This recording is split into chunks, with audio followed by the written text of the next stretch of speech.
Vierte, yo, ¿cómo estás? Pero todas. Tú hubieras venido aquí a platicar conmigo, caray. Pues claro. Sí, aquí con mi cafecito. Yo te hubiera solito. invitado aquí, no sabes, mira, se la pasan requete bien. Les damos de desayunar y todo. Sí.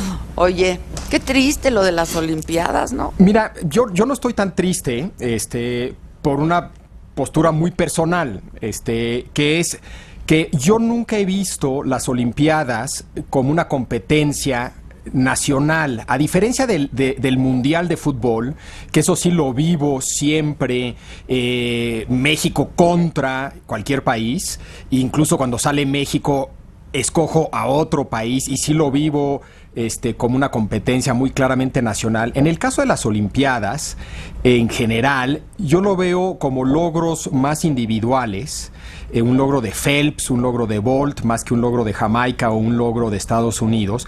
E incluso cuando ganan estos personajes, lo veo como un logro del ser humano. Lo festejo como qué maravilla que alguien pueda nadar así, qué maravilla que alguien pueda correr así, qué maravilla que alguien pueda saltar así. Son fueras de serie, ¿no? Sí. Yo es lo que digo, son fueras de serie, la verdad. Y muchas de estas personas, hay gente que hace grandes fortunas a raíz de su desempeño atlético, sobre todo en deportes ya muy profesionalizados, pero la mayoría de estas personas, pues lo hace por una enorme vocación y un enorme gusto, y en ese sentido transmite muy bien la idea del deporte, los logros como los de Bolt y los de Phelps, como una especie de regalo de los dioses que hay que celebrar.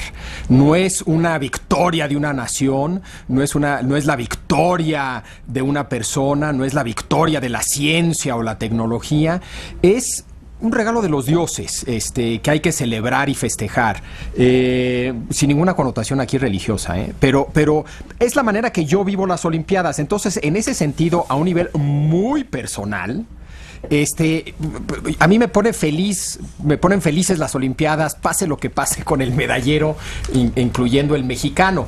Ahora bien, creo que el medallero mexicano sí nos dice, y los medalleros en general, mucho de cada país. Que vale la pena analizar, o sea, vale la pena preguntarse qué explica por qué algunos países ganan muchas medallas y otros ganan muy pocas o ninguna medalla, porque creo que eso es un reflejo de algo de ese país, y ya hay muchos estudios de análisis al respecto que creo que son muy interesantes y que vale la pena comentar, si quieres. Oye, pues es como el don que tiene alguien para tener una voz prodigiosa, ¿no? Sí, o un hombre o una mujer muy guapa. Si de repente pasa caminando una mujer muy guapa o un hombre muy guapo, pues no dices, es mexicana, si es mexicana me pongo más alegre. No, pero ¿por qué aquí no los encontramos? ¿Guapos? Sí. ¿Cómo que no encuentras guapos? No, guapos, ya llegaste, Ulises, ya no dejaste al Javier tan solito. No, yo lo que nunca he entendido es por qué no se vienen a mi mesa de madera con hoyo en medio aquí. Pues ya, la Coria, a desayunar. Aquí es de madera, no es de Coria. Oye, ¿tú coincides? Pues totalmente, ver correr a Usain Bolt. Sí. Es un prodigio, es alguien, un natural, como dice, ¿no? ¿Cómo logra eso? Es eso, y también el entrenamiento y la dedicación. Y el tipo de análisis del que mencionaba hace un momento todo el mundo, pues es obvio, pues la relación entre la riqueza y las medallas. Venía en el coche hacia acá, estaba la lista del medallero, y pues hasta arriba estaban países ricos, empezando por la economía más rica del mundo, que es Estados Unidos, ¿no? Claro, y de repente lo que es interesante para nosotros es fenómenos como el de Jamaica y las carreras, ¿no? Cuando se crea esta fiebre alrededor de un héroe como es este prodigio de persona, y empieza a generarse una especie de bola de nieve que va juntando talento, lo va entrenando y se logra lo que se han logrado en estas Olimpiadas, ¿no? Los estudios que hay son interesantes. Una primer variable es tamaño de país. Porque bajo el supuesto de que el talento se distribuye de manera aleatoria entre toda la población de todo el mundo, entre más grande sea tu población, más grande es tu pool de donde pueda sacar futuros campeones olímpicos. Entonces, una primera variable es población. Una segunda variable es riqueza.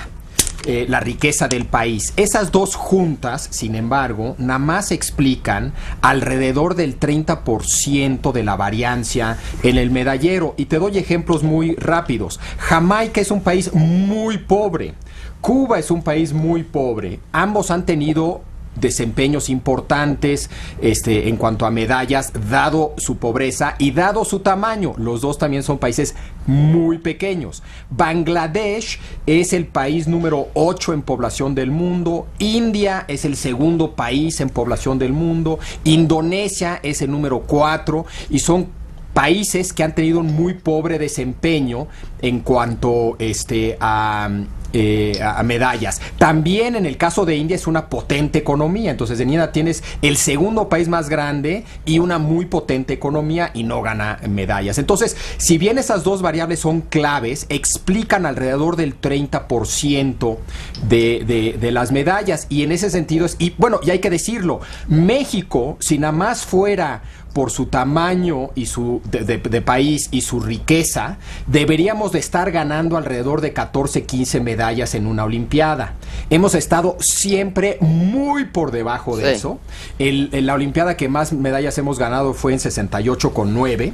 Y conforme se ha ido enriqueciendo el país y creciendo en tamaño, no hemos ido ganando más medallas. Entonces, claramente, algo no está funcionando. Algo estamos haciendo mal. Exacto, ¿no? Bueno. O falta de interés. Yo te diría una de las razones por las cuales India no gana muchas medallas y China históricamente no ganaba muchas medallas, no les interesaba. En México sí nos interesa, sin embargo. Entonces, dado nuestro tamaño, dada nuestra riqueza, dado nuestro interés, pues sí es una pregunta que y vale la la pena pasión hacer. que también le ponen los chavos, ¿no? Sí, Digo, es una la buena verdad. pregunta que hay que hacerse, es por qué no nos va tan bien, ¿no? Pero ¿viste el partido China-Brasil mujeres la noche de ayer? No. Se perdieron de una cosa prodigiosa. Cuenta. Pues un punto de diferencia todo el tiempo, ganaron las chinas. ¿Esto es en voleibol o En voleibol ¿cómo le dicen? De salón para distinguirlo de el playa. otro, ¿no? El de playa, una cosa maravillosa, un partido competido en cada punto lo celebrabas de haberlo visto, una cosa maravillosa. Sí. Ver las pruebas de atletismo son para mí que nunca las ve uno, por cierto, ¿no? Salvo cuando están este tipo de justas. Ver el tipo el brasileño que saltó esa garrocha impresionante, Sí, ¿no? claro. Que le ganó al favorito, y ha habido de eso mucho en esta olimpiada, muchos favoritos que quedaron fuera. No ha sido un espectáculo para mí. Siempre lo es, sí, ¿no? siempre Porque lo ese es. el deporte a ese nivel, yo creo que el deporte a cualquier nivel, ¿no?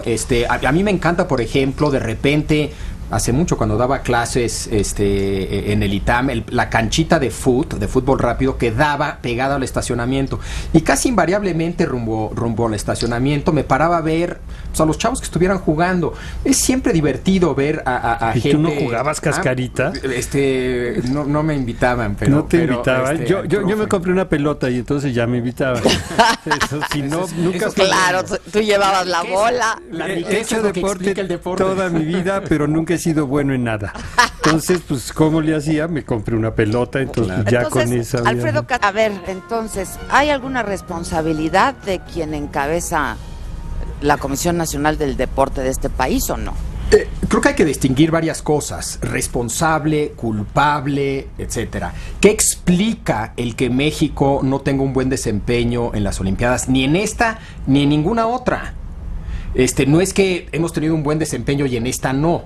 Tú ve la gráfica desde que empezaron las Olimpiadas modernas, los últimos 100 años, y no tenemos un buen desempeño. Si buen desempeño es estar por lo menos en lo que deberías estar, dado el tamaño del país y la riqueza del país, hemos tenido un desempeño muy por debajo siempre de lo que parecería ser el lugar donde deberíamos de estar. Entonces, claramente no es el culpable de eso. es el responsable porque tiene el puesto como el presidente de la República, responsable de lo que pasa en el país, más allá de lo que viene arrastrando el país de décadas y décadas, o los efectos que puedan tener la crisis financiera en 2008, etcétera. ¿De qué es el responsable? Pues es la persona que tiene que dar respuestas, que tiene que explicar, que tiene... En fin, y habrá, sin lugar a duda, ahí sí, decisiones muy puntuales que podrían haber afectado a atletas muy particulares. Pero el mal desempeño en términos de medallas, otra vez, hay que también cuidar. Yo creo que cualquier persona que llegue a una Olimpiada es un superatleta. Tal vez llegó a pesar del apoyo o la falta de apoyo que le dieron a esa persona. Pero creo que no, hay que tener mucho cuidado también en minimizar el enorme esfuerzo y talento de nuestros atletas. Pero no es el culpable. Insisto, es el responsable político, es el responsable burocrático del deporte en México en parte. No, aquí yo creo lo que he entendido de sus respuestas, ni lo conozco, ni tengo opinión, ni nada. No. Lo que he entendido de sus respuestas es que en esta organización del deporte mexicano prevalece un resabio corporativista que dificulta las cosas. Él habla frecuentemente de las organizaciones o los no sé qué, ¿no? O sea, y al parecer, es decir, para juzgar la responsabilidad de alguien me gustaría saber cuál es la capacidad de intervención que tenía esa organización para hacer una diferencia en alguno de los casos, ¿no? Que el gran peleador, por cierto, el que ya se coló con medalla, no me acuerdo cómo se llama, que le dio una maravilla de pelea, ¿no la viste? No, caray, eso sí me interesa, eso sí me interesa. ¿Qué haces en la tele?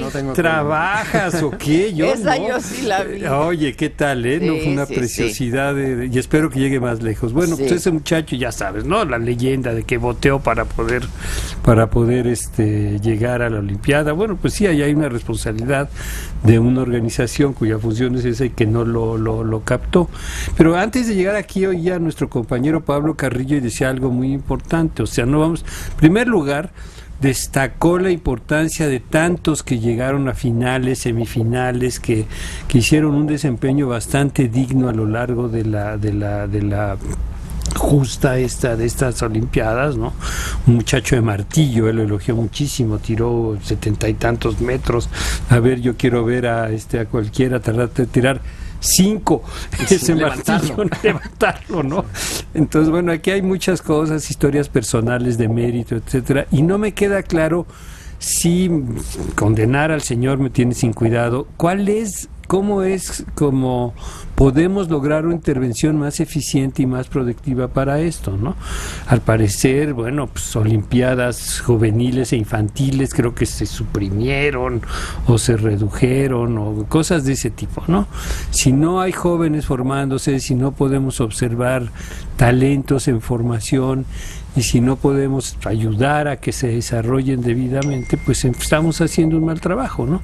Y al parecer eso es lo que es. Pero una persona cuando llega a una función, pues tiene la limitación que tiene dada esa institución, ¿no? Y no sé qué hizo mal, le dio mal el dinero a las organizaciones responsables, no lo consiguió a tiempo, no sé qué hizo mal, espero que hagamos un juicio severo, pero más hacia la redefinición de cómo puede ser más eficiente la intervención del gobierno en el fomento del deporte mexicano. Y en todo caso lo hizo tan mal como lo han hecho todos. Lo hemos hecho mal como país. Una vez más. Pero nunca tan mal. Bueno, a ver, en serio, ¿no? Ganamos una medalla, 2 medallas en otras Olimpiadas. Históricamente, ve las medallas que hemos ganado muy pocas medallas. Es que en Londres fueron 7, por ejemplo, ¿no? Sí, y ve la Olimpiada anterior, y ve la anterior, y ve la anterior. Por eso, pero habíamos ido progresando. No, eso es precisamente lo que no hemos hecho. Si tú ves la gráfica de medallas, no hay una tendencia. Para nada, es la cosa más errática del mundo y de repente en 68 ganamos 9. En Londres ganamos 7, pero el año anterior no sé si ganamos 2 y este año al parecer vamos a ganar otra vez poquitas. No hay una tendencia. ¿Qué te dice eso? Que no se está construyendo. Además de lo que tú, al hablar de población, a la hora de la hora de lo que se trata es de población efectiva. No es el número de personas que hay en tu país, es el número de personas, que están enteradas que existe algo como lanzamiento de martillo, ¿no? Porque para poder competir en una Olimpiada... Yo digo, claro, ¿no? Entonces, tiene que haber gente que encuentre a estos talentos. Que se enteren que hay. Olvídate, antes de eso tiene que haber ese talento. Tiene que enterarse que existe ese deporte. Si tú haces ahorita una encuesta en México, o lo haces en India, o lo haces en Indonesia, te vas a dar cuenta que el grueso de la población no conoce el grueso de los deportes, conocen el fútbol y el box. Y tal vez futbolista, no lanzador de martillo. Entonces, lo primero que tienes que hacer es un trabajo de difusión y de información. Existe esta cosa que se llama el lanzamiento de martillo, con estas reglas, de esto se trata, esta es la técnica, estos son los grandes campeones a nivel mundial. Información. Dada esa información, necesitas que esa persona luego tenga la posibilidad de entrenar. Entonces necesitas una cierta infraestructura y luego necesitas que desarrolle lo que se necesita para llegar a una Olimpiada, que es competitividad, determinada, etcétera, y eso se da con una cierta organización. Y hay muchos modelos. Hay los modelos donde es el Estado que desarrolla eso, hay modelos donde es China, por ejemplo, hay modelos donde son las escuelas y las universidades. Estados Unidos tal vez es un buen ejemplo de eso. Hay otros países donde son clubs. No, hay clubes para todo, club de atletismo, club de remo. Fueron los socialistas, era el gobierno, el Estado, poniendo, ¿no? El Estado. Ahora, el Estado es fundamental porque el Estado construye grandes instalaciones y construye la carretera que te lleva de tu pequeño pueblo donde te enteraste por algún milagro que existe el lanzamiento del martillo, te lleva en un transporte público decente a entrenar. Entonces necesitas esa conectividad y esa infraestructura básica, que también es importante para cualquier cosa, incluyendo los deportes. Creo que ahí es donde hemos fallado, en ese profesionalismo. La competitividad se aprende compitiendo. Desde los 8 años que compites en cualquier deporte contra otras escuelas. Yo me acuerdo, yo por azares del destino terminé estudiando muchos años fuera y llegué a Inglaterra en este caso, y a los 11 años había lanzamiento de jabalina en la escuela. En México jugamos fútbol en el recreo. Ese era el deporte, fútbol en el recreo. Aquí había deporte organizado, con reglas, con entrenadores, que incluía deportes tan exóticos, para mí por lo menos a esa edad, como el lanzamiento de la jabalina. Ya, obviamente fútbol y todos esos, claro, ¿no? Pero qué curioso, entonces, ya me mandaste a un flashback muy, muy importante. Yo era un gran corredor de carrera corta. Mira, si eras bueno. Sí, bueno, sí, ahora que lo pienso, pero la historia es muy buena, fíjate, porque, pues en fin, empecé a correr en la secundaria vespertina número 53, Manuel Delfín Figueroa, y ahí destaqué bien, empecé a ganar y me empezaron a llevar a la CONADE, unas instalaciones que están ahí por el aeropuerto, más o menos, ¿no? ¿Y qué crees? ¿Qué? Apareció Lilia Saad.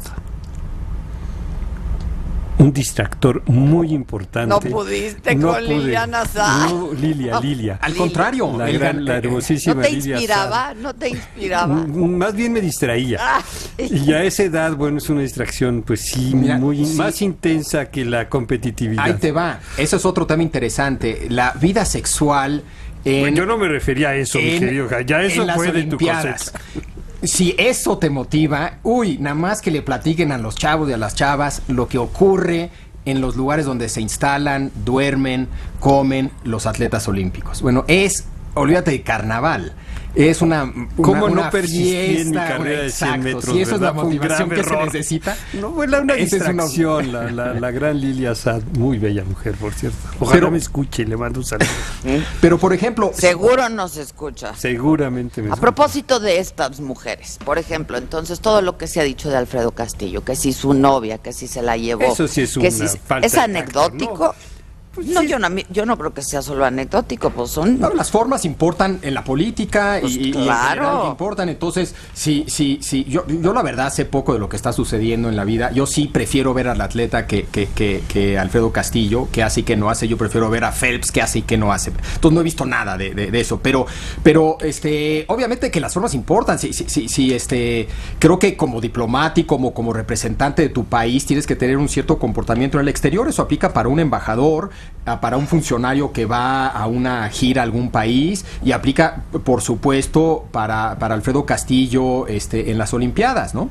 Tiene que tener un cierto comportamiento. Se ve mal si no lo tiene y se ve peor si tiene uno totalmente fuera de lugar, dado quién es y el papel que tiene como personaje público en la Olimpiada, ¿no? O sea, todo hombre público está obligado a una conducta austera y discreta. Sobre todo cuando nos enteramos de todos los esfuerzos que hacen nuestros atletas para poder llegar, ¿no?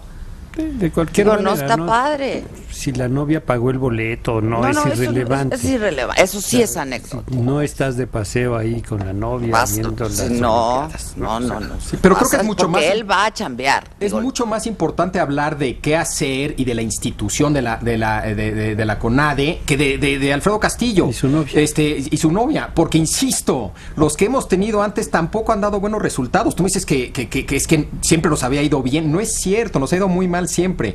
Entonces, en todo caso, pues habría que reflexionar sobre lo que hace o no hace la CONADE, qué tanta posibilidad tiene de hacer algo, si el problema está en otro lado, entender las estrategias que han seguido países como China, como Alemania, como Jamaica, como Cuba. ¿Cuál funciona para México? Te menciono un deporte donde sí hemos sido exitosos históricamente, que son los clavados. ¿Qué explica el éxito de los clavados? Pues explica un detonador que tal vez es un gran clavadista que emocionó a muchos chavos. Como Usain Bolt en Jamaica. Exacto. Es exactamente el caso. Aunque viene de antes lo de Jamaica, ¿no? Pero Johnson, ¿no? Michael Johnson. Sí, pero en el caso de los clavados, además el Seguro Social, una institución con instalaciones, jugó un papel importante. Ahí es donde se nadaba en México y donde se aprendía a nadar y echarte clavados. Había entrenadores, había competencias, etcétera. En el caso del box, como en muchos otros deportes que son profesionales y que generan mucho dinero, pues ya inevitablemente hay una estructura, ¿no? En el fútbol y en el box ahí está, y también por eso nos va razonablemente bien. Pero el lanzamiento de martillo, ahí sí yo creo que es una verdadera odisea la de este muchacho, el haber llegado a una Olimpiada. O sea, ¿cómo le hizo? Yo no creo, si ahorita me pregunto, bueno, pues adivinaría que tal vez en la UNAM de ver ¿cómo ahí, es un martillo? Que quedó en 68. ¿Recuerdas cómo es un martillo? Sí, exacto. Bueno, del que usamos, sí, pero el que lanzas no me queda claro cómo es un martillo. No, información es clave, Entonces, ¿Qué papel juega la escuela y la educación formal en esto? Mucho, también pues, ahí puede haber algo relevante. Me dejan formas, son importantes. 2, no se apoya al deporte de manera ni suficiente ni eficiente. Y sí tiene que ver con la educación de un país, ¿no? Ese es un modelo. Hay países que han desarrollado su deporte a través de escuelas y universidades. Insisto, Estados Unidos es tal vez un ejemplo. Universidades privadas, por cierto. No solamente. Bueno, casi todas, ¿no? Esa es la predomina, yo creo, ¿no? No. ¿También las estatales? Pero no hay que pensar que habría que ver en el medallero cuántos de esos atletas están adscritos. Pero lo importante pasa antes, es decir, para tener un medallista olímpico necesitas toda una enorme estructura de competencia y de organización que pasa por todas las universidades. Igual tu gran atleta futuro gran atleta está en una escuela pública y va a ir a una universidad pública. Entonces lo que necesitas, insisto, es una población efectiva. Necesitas la capacidad de identificar en dónde estén. Si nada más te enfocaras en escuelas privadas y universidades privadas, reducirías muchísimo tu pool. Yo creo que el éxito de Estados Unidos es que a través de su educación, escuelas y universidades, ha podido detectar a todos los buenos. Pero otro modelo son los clubs. Incluso en México, por ejemplo, el fútbol, juegas más en clubs que en la escuela. ¿no? El boxeo también en México es más un tema de club que de escuelas. Entonces, el modelo de los clubs también puede funcionar y los puedes mezclar, obviamente. Y la otra cosa es el Estado, ¿no? Y el extremo de esa estrategia, pues es la china o la cubana o lo que era la soviética. Pero puedes combinar, y obviamente se necesita probablemente combinar. Hay deportes que se prestan más a la estrategia de clubs y otros que sí requieren. O sea, construir albercas, pues es muy caro, ¿no? Entonces ahí el apoyo del Estado bien puede ser útil, ¿no? O sea, buenas clases de educación física en las escuelas ayudarían de alguna manera. Yo diría deporte organizado, que las escuelas compitan entre ellas, que el equipo de voleibol de una escuela, mucho más de lo que sucede, algo de eso sucede obviamente, y más deportes. En México es como la clase de música, yo me acuerdo de chiquito, era la flauta de pan, ¿no? Sí, claro. Era eso. Bueno, ¿y qué pasa con el corno francés? ¿Quieres dar, insisto, información y conocimiento de alternativas, de posibles deportes, de cómo funcionan, de cuáles son las reglas, de cuáles son los grandes héroes en esos deportes? Lo mismo para la música, ¿no? No solamente es flauta y guitarra, es la tuba No, mi maestro de música puso en el cajón la flauta y nos puso a escuchar música. Y eso fue fantástico, ¿no? Porque si de ahí derivaba que me gustara alguno y lo tocara, hubiera sido bueno, pero mejor que me eduquen a escucharlo. Algo. Sí. Pero bueno, no sabemos si el lunes va a haber clases de educación física o clases. No, exacto, es lo que te iba a decir. No sabemos siquiera si va a haber clases. Yo creo que va a haber clases, pero bueno, creo que es el otro tema muy relevante, ¿no? ¿Qué va a pasar este lunes? ¿Dónde estamos con ese conflicto? ¿Qué pasa hoy con las reuniones en gobernación? La gente que parece ir ganando todo echa para atrás. La reforma educativa, en fin, yo creo que ahí hay un tema muy interesante que es la CENTE, de dónde viene, ¿es educativo o no el conflicto entre la CENTE y el Estado? Yo creo que no, es un conflicto político con la extrema izquierda organizada, ¿no? Pero yo creo que es una gran plática, Javier, ¿cómo lo ves? Totalmente, y no sé por qué la gente se siente triste con las Olimpiadas, esto sí que es triste, claro. La situación, sobre todo porque no se ven claras salidas. En todo caso se ven pequeños remedios para salir adelante el lunes, pero no se ve para nada soluciones, ya sea políticas para el tema estrictamente político o incluso las relacionadas a la reforma educativa. Pero la reforma educativa ahí va. Sí, la reforma educativa en realidad el conflicto con la CENTE no le ha hecho sustantivamente nada grave. O sea, el centro de la reforma, que es la evaluación continua, que deriva en una capacitación de los maestros, eso va funcionando. Es la segunda parte que va funcionando menos bien, bueno, creo yo. Que hay que organizarla, que no es nada fácil, ¿no? O sea, y yo no olvidaría del todo el CENTE, yo no creo que... ¿por qué la reforma tardó tanto? El liderazgo del CENTE no creo que esté feliz. El gran aliado de los gobiernos priistas y panistas, que fue el CENTE, locales, que tiene a dos dirigentes. Si nos ponemos a pensar, tenemos memoria de 3 dirigentes nacionales: Carlos Jongitud, ¿no? El Bester Gordillo, y ahora el señor cuyo nombre no recuerdo, Díaz. Juan Díaz. Y han sido 3. Bueno, ahí está. ¿Por qué no hubo reforma antes? Y yo creo que tuvo mucho que ver con el sindicato que la contuvo, ¿no? Claro, entonces, y ahí siguen, pero ahora, digamos, por lo menos en este momento hubo una aquiescencia de su parte, ¿no? Y jalaron parejo con la reforma, ¿no? Pero bueno, la reforma ahí va. Yo no creo que nos distrae demasiado el conflicto de la CENTE de lo que es sustantivo de la reforma educativa, ¿no? Yo sí veo retos importantes en la reforma educativa. Yo estoy de acuerdo que ahí va, y yo estoy de acuerdo que es una reforma importante. Yo tengo muchos menos problemas con la reforma tal cual está plasmada en la Constitución. Tengo más problemas, uno, con el discurso que ha acompañado esa reforma y con la estrategia de implementación de esa reforma. Ahí es donde yo tengo más problemas. ¿Y qué parte del discurso? El discurso fue un discurso que creo que maltrató demasiado a los maestros cuando necesitabas el involucramiento de los maestros, asustó, intimidó y maltrató a los maestros. Creo que, por ejemplo, en el tema de las evaluaciones, el énfasis se puso en la parte punitiva.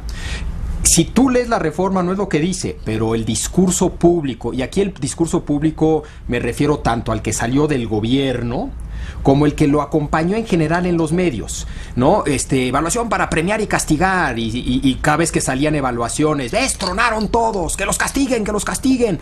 Ese fue el discurso, y acompañado con un discurso que pintó a los maestros como tontos, pero flojos, pero ganan millones, pero no van a clases, pero...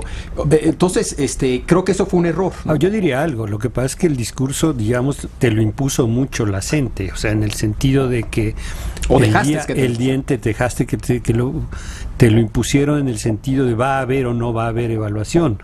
O sea, digamos, la evaluación va en serio o va a ser cualquier cosita, ¿no? Eso sucedió en 1 o 2 estados. Exacto, pero eso entonces, radicalizó el discurso en el sentido va a haber a toda costa evaluación y el conflicto no va a detener la evaluación. Digo, estoy de acuerdo contigo, pero entiendo el contexto en el que se dio fue un acto de autoridad, un manotazo en la mesa, digamos, quizás excesivo, quizás injusto, estoy de acuerdo, ¿no? Pero yo sí creo que es necesario, porque las dudas que había, y te digo, lectura de opinión pública, y no sé si hayan leído las encuestas y de ahí hayan derivado el discurso, era de, ay, otra vez un examen, no va a pasar nada, ¿no? Es decir, la idea pública de que esto fuera no más que una simulación, ¿no? Entonces eso es la parte del discurso. ¿Cuál era la siguiente? Estoy de acuerdo contigo en que a lo mejor radicalizó de alguna manera las cosas, pero bueno, ya pasó. Sí, bueno, no, es que no creo que ha pasado. Yo creo que tienes a una masa de profesores medio intimidados, y la intimidación en esto es lo que menos funciona, asustados, que con muy poco conocimiento de exactamente qué pueden esperar. Todo eso creo que es la parte ya estratégica de cómo se está implementando, que no se trataba de hacer otra vez mesas de debate y discusión, ¿no? Pero creo que la manera de implementarla fue contra los maestros, en un sentido que importa. ¿Por qué? Porque lo que más importa para elevar la calidad de la educación en una escuela y en el país es la calidad del maestro. Claro. Y para elevar la calidad del maestro tienes que apoyar y ayudar al maestro, no tienes que maltratarlo, asustarlo y intimidarlo. Pero sí citaría, y porque lo hice en su momento, está publicado en Excelsior, en alguna de las encuestas, hicimos un esfuerzo para buscar maestros. No quiero decir que es un ejercicio sistemático, integral, es simplemente, bueno, lo que pudimos hacer. Y el problema era que no sabían las consecuencias de la evaluación. Y todos aquellos a los que les quedaba claro que no iban a ser removidos, o que no iban a ser, ¿no?, sino que iban a ser clasificados en un sistema de preparación, lo aceptaban muy contentos. Es lo que estoy diciendo, que la estrategia de comunicación hacia los maestros. Exacto, ¿no? Exacto, porque insisto, si tú lees lo que dice la reforma, dice cosas muy distintas de lo que mucha gente piensa que dice la reforma, incluyendo los maestros. Bueno, pues ahí hay un error fundamental, claro, en cuanto a estrategia de implantación, claro, ¿no? Sí, y que no, en fin, pudieron haber empezado aclarando entre los maestros de qué se trataba. Y bueno, pero ahí va, ¿no? Esa parte está, le da discurso a la gente, que ya ni siquiera repite lo punitivo, ¿no? Porque no hay manera de decirlo. Creo que como tú dices, es un pleito político contra la reforma educativa, porque si derógala, punto, ¿no? Y que tiene además un componente que va mucho más allá de lo educativo, y que es un proyecto político radical, etcétera, etcétera, ¿no? Ayer Alfonso Zárate nos describía, ¿has visto el escudo de la CENTE? Ah, ¿no? Tiene 4 personajes. ¿Qué son? ¿Cuáles son? Recuerdo, el primer líder guerrillero maestro no recuerdo el nombre. El segundo es Genaro Vázquez Rojas. El tercero es Lucio, son los 4, el fundador de la Liga 23 de septiembre, por cierto, la primer guerrilla importante que hubo en México. Ese es el primero, no recuerdo su nombre. En fin, el escudo de la CENTE tiene a sus héroes claramente expuestos. O sea, esto es un movimiento de extrema izquierda. Si vemos el contexto en el que surge, y aquí no quiero justificarle de ninguna manera sus actos, ni mucho menos, pero también hay que entenderlo. Si te fijas, son maestros de los 4 estados más rezagados de este país.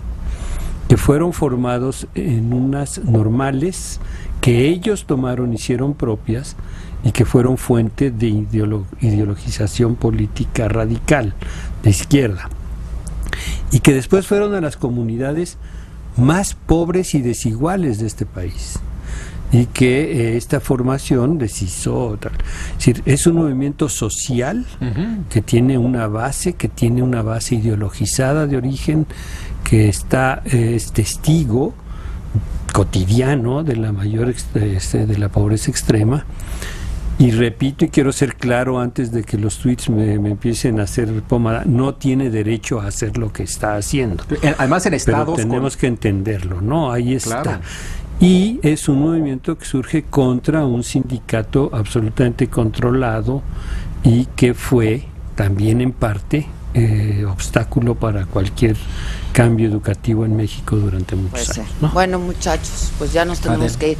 Yo les quería preguntar qué opinaron de las recientes encuestas a ti, Ulises, del Reforma. ¿Cómo las traes tú? No, igual, digo, finalmente todas las encuestas coinciden en lo fundamental. La tendencia. Digamos, la tendencia es así, difícilmente, digo, si aparece otra muy diferente, pues sí, habría que levantar las cejas por lo menos, ¿no? O leerla críticamente, pero yo creo que ahí también lo relevante, y el próximo lunes sale la primera nuestra del Grupo Imagen en Excelsior. El acuerdo lo dejamos para el final, pero vamos a tratar el tema de seguridad y economía. ¿Es ¿no? una serie de 3? Son dos que está atrás o sea, ¿por qué? La pregunta relevante es ¿por qué está así el acuerdo presidencial? Y yo creo que tiene que ver con eso. Trataré de darle contenido, creo, a eso que el presidente llamó el mood social, no para justificarlo ni mucho menos, pero efectivamente pues hay unas opiniones sobre otros temas que son profundamente negativas y que te explican, que conducen a una reprobación del gobierno. Será interesante el informe de gobierno, ¿no? Digo, estas encuestas nos Pues sí, darán ese contexto para, sí, para el una acuerdo lectura. lo vamos a publicar el 29, ¿no? O sea, un poco antes. Bueno, muchachos, se me acabó el tiempo. Besitos. Nos vemos a Encantado, desayunar en bye. tu casa pronto. Pero de verdad, no, ya la próxima semana espero estar por ahí. Pues acá Perfecto, te esperamos. Besos, gracias.